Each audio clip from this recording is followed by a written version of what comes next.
Alhamdulillah ya, tarik nafas in.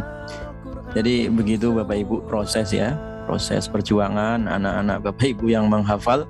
Jadi tidak bin salabin langsung bisa, tidak ya, memang butuh proses ya, butuh perjuangan ya, dari ayat per ayat dirangkai ya kan, sampai menjadi surat, surat lagi ya, pindah ke surat yang lainnya. Jadi terkadang yang namanya santri ya, ketika proses menghafal itu ayat per ayat disetor lancar, menjadi surat terkadang belum lancar, harus diulang lagi terus gitu ya.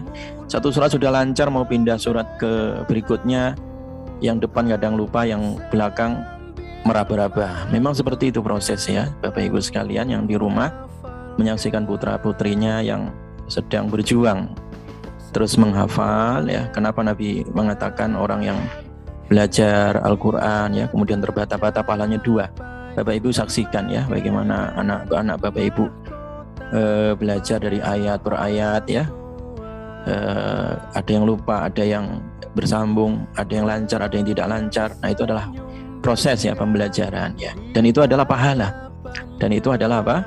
Pahala ya di sisi Allah Subhanahu wa Ta'ala, pahalanya 2 ya. Jadi oleh karena itu penting Bapak Ibu senantiasa berdoa kepada Allah supaya putra putrinya yang mondok di Ibnu Jauzi dimudahkan untuk menghafal ya, untuk menghafal dimudahkan, dibukakan oleh Allah Subhanahu wa Ta'ala. Dulu para ulama membiasakan ya kepada keluarga ya, para pencari ilmu ya, ketika putra putrinya mencari ilmu kemudian kesulitan di dalam belajar, maka mereka meminta supaya ibunya khususnya ya untuk mendoakan anak-anaknya ya, atau bapaknya mendoakan ke anak-anaknya supaya dimudahkan oleh Allah Subhanahu wa Ta'ala. Jadi sekali lagi majelis ini adalah majelis untuk mendidik ya, proses belajar ya, dan proses belajar itu adalah ada ya pentahapan ya, ada pentahapan untuk jenjang yang lebih sempurna ya. Jadi ketika ada salah dan kurangnya itu memang berpahala ya, sesuatu yang dinilai pahala di sisi Allah, karena tidak langsung sempurna ya, tidak langsung sempurna. Nabi saja ketika pertama kali mendapatkan wahyu disuruh Iqra bismi rabbikal ladzi khalaq ya, itu Nabi mengatakan ma'ana biqari'in, saya tidak bisa baca ya.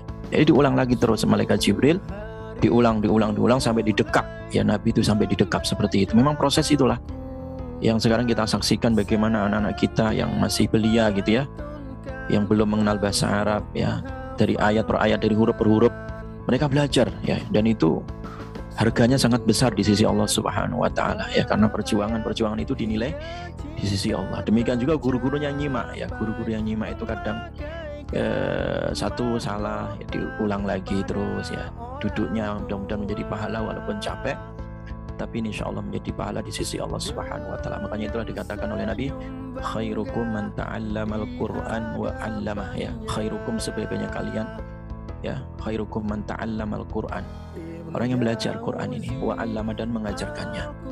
Jadi guru dan murid itu dua-duanya adalah orang yang terbaik di sisi Allah Subhanahu wa Ta'ala. Mudah-mudahan kita semua senantiasa dijadikan oleh Allah menjadi ahli Quran dan juga keluarga kita. Amin amin ya rabbal alamin.